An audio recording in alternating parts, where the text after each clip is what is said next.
What's going on YouTube? This is Bruno with the Pokemon TCG Addicts, and today I'm doing a deck profile on the Vileplume Toolbox deck that I've been running on the Pokemon Trading Card Game online. This deck revolves around the supporter card Ninja Boy. Ninja Boy allows you to take a basic in play and switch it with another basic in your deck, taking all cards, including damage counters, attached to that Pokemon and attaching them to the new Pokemon.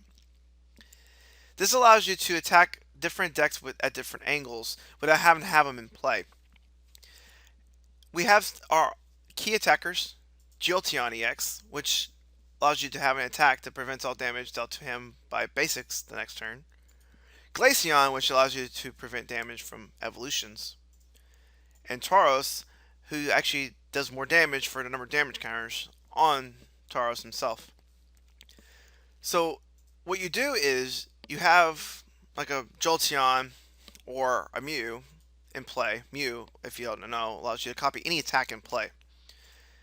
It allows you to keep attacking with them for a couple turns, and before they get knocked out, you can use Ninja Boy to search your deck for Tauros and put Tauros into play, and you can just shoot wherever you want for maximum over 500 damage. But Ninja Boy allows you to search your deck for a basic and put into play at certain situations. So say you need to go get an Oddish actually from your deck, so you can evolve into a Vileplume. I can go Hoopa, use Hoopa's ability, go search my deck for Mew, Glaceon, Shaman, play all of them, and then use Ninja Boy on the Hoopa or the Shaman to go get the Oddish, and I can use Oddish to go into our Vileplume line. It just allows you to search your deck with a tutoring type of effect. The deck is an anti-meta deck because I'm using Jolteon, Glaceon to attack their specific targets. Jolteon for basics, Glaceon for evolutions. And we're using Vileplume to slow down your opponent's items. Now, it does stop yours, but ideally on turn 1, you want to have a Vileplume in play after you've used your trainer line. Our trainers include Max Elixir, which allows you to ramp into more energy on your bench. Trainer's Mail, which allows you to thin your deck out and find more trainer cards. Ultra Ball, which allows you to manipulate which Pokemon you have in your hand, discard some cards. But I'm only running 3 because I'm running Ninja Boy, which acts as a 4th and 5th Ultra Ball. And I don't want to take out too many of the Pokemon from the deck because that'd be defeating the purpose of Ninja Boy. So 3 is fine. And you have Versus Seeker, which allows you to reuse your supporters.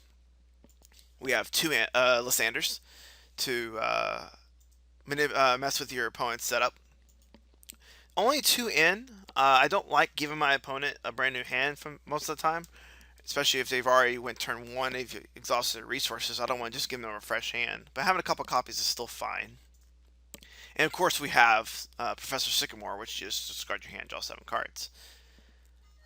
You have Ninja Boy already as the other supporter, which why we had to cut some of our draw supporters to incorporate Ninja Boy into the deck.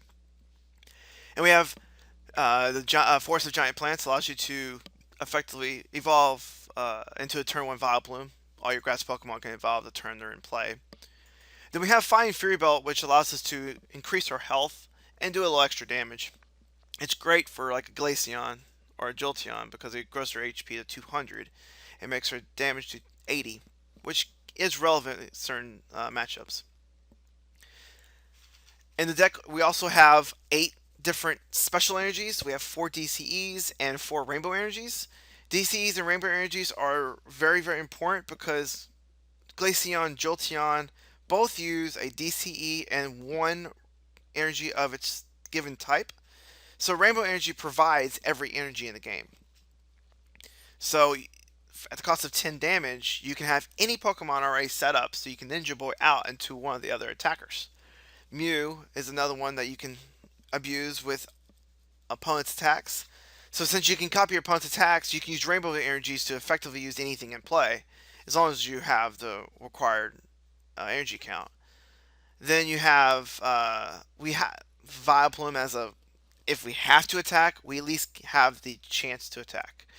The only Pokemon in the deck that really has no chance to attack is Hoopa, but if we get 3 Rainbow Energies on Hoopa, something is wrong.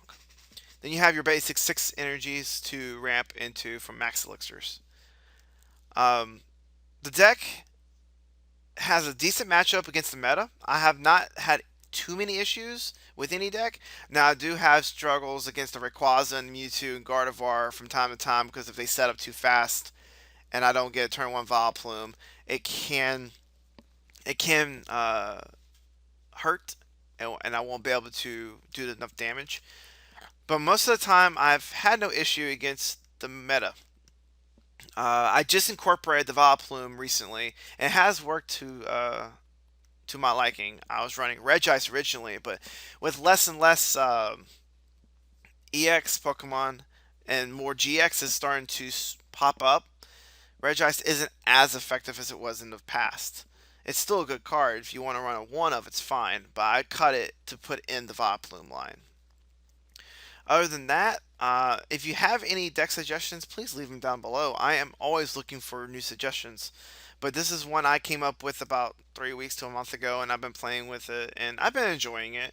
I also have a couple of expanded decks I would like to show in the future, and I'll deck profile those when I can.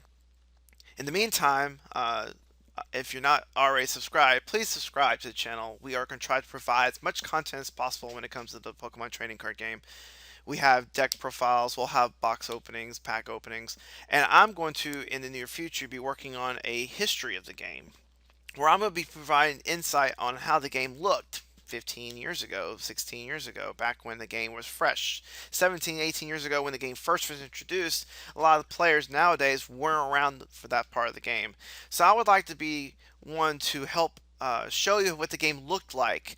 And I promise you, it's completely different. There was way more busted stuff back then, but the Pokemon weren't as powerful. It's a different game like it is. I'm pretty sure most of y'all know that by now. You've seen the older cards and you see how underwhelming their attacks are, but you see how powerful some of their trainers are. So it shows you that the game is turn taking a wide turn compared to what it was when it first came around.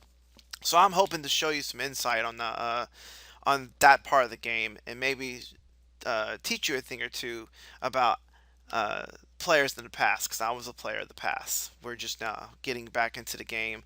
I've played it for off and on from time to time, but it's really hard with life, of course, being adults. Who would have figured? But anyway, if you haven't already, please subscribe to the channel. Like, share, comment, do whatever you want. But we would like to grow the channel, grow the community. I am hoping to teach you a thing or two about the deck choices we have and in the history thing. And if you have any questions, please let us know. And this is Bruno with TCGX, and I'm out of here. Peace.